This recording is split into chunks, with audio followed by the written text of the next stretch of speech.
Oke, halo teman-teman investor. Hari ini saya akan coba berperan sebagai mentor saham Anda dan kita akan bedah bareng-bareng salah satu emiten yang cukup menarik, PT Multimedica International atau yang kodenya MMX. Yuk, kita mulai. Nah, ini dia pertanyaan utamanya kan, apakah MMX ini benar-benar sebuah turnaround story yang luar biasa atau jangan-jangan harganya udah terlalu mahal, sudah price for perfection? Ini yang akan kita coba cari tahu jawabannya. Ingat ya, prinsip pertama seorang investor itu bukan langsung lihat grafik harga, bukan. Kita harus paham dulu ceritanya. Jadi, seperti apa sih kisah bisnis dari MIMX ini? MX ini lahir di waktu yang sangat unik, yaitu di tahun 2020, tepat di awal-awal pandemi. Awalnya, fokus mereka jelas, yaitu menyediakan berbagai pasokan medis yang waktu itu lagi dibutuhin banget. Tapi disinilah ceritanya jadi seru. Manajemen MX sadar, mereka nggak bisa selamanya bergantung sama produk medis darurat, jadi mereka melakukan pivot. Banting setir secara strategis masuk ke arena yang jauh lebih menantang, pasar fast-moving consumer goods atau FMCG.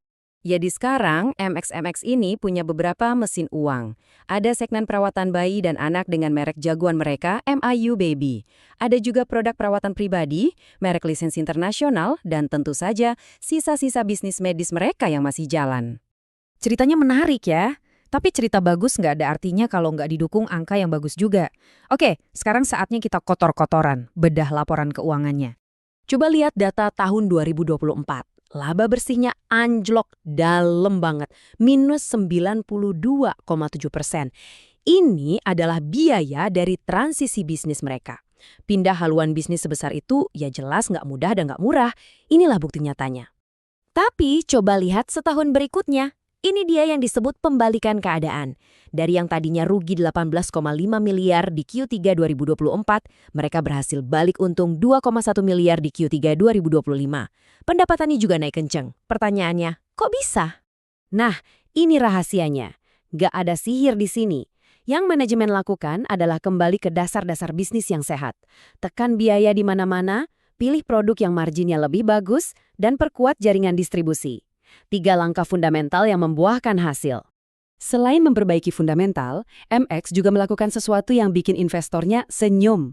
Mereka melakukan aksi korporasi yang sering dianggap sebagai hadiah, yaitu bagi-bagi saham bonus. Buat yang belum familiar, saham bonus itu apa sih? Gampangnya begini, perusahaan ngasih Anda saham tambahan, gratis, sebagai pemegang saham. Dan yang perlu dicatat, dananya bukan diambil dari kas perusahaan yang dipakai buat operasional, tapi dari pos modal yang namanya agio saham, jadi aman. Ini adalah lini masa prosesnya. Sebagai investor, tanggal yang paling krusial buat Anda itu adalah cum date. Kenapa? Karena itu hari terakhir Anda bisa beli sahamnya, kalau mau kebagian saham bonusnya. Lewat dari tanggal itu, ya Anda nggak dapat. Coba kita perhatikan filosofi dari CEO-nya. Tumbuh, berbagi, dan menjadi lebih besar. Ini bukan cuma kata-kata manis loh. Ini adalah pesan yang jelas kepada pasar dan investor bahwa mereka ingin maju dan besar bersama-sama. Ini soal membangun kepercayaan. Oke, ceritanya bagus, kinerjanya membaik, investornya dikasih hadiah. Lengkap sudah. Tapi sekarang, pertanyaan paling penting buat kita. Dengan semua ini, harganya wajar nggak?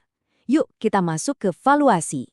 Per Maret 2026, PE ratio MMX itu ada di angka 47,4 kali. Artinya apa? Artinya pasar rela membayar Rp47,4 untuk setiap Rp1 keuntungan yang dihasilkan oleh MMX. Tinggi atau rendah? Kita lihat perbandingannya.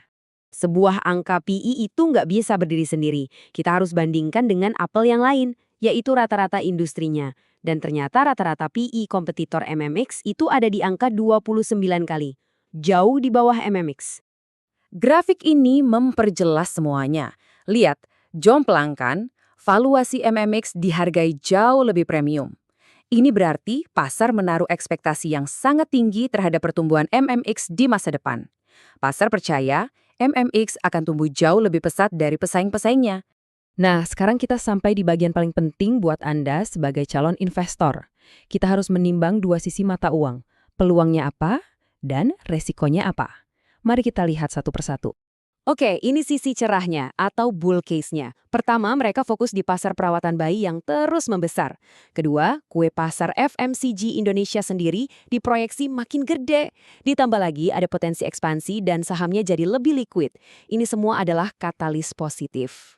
Eits, tapi jangan lupa, sebagai mentor saya wajib menunjukkan sisi gelapnya, bear case-nya.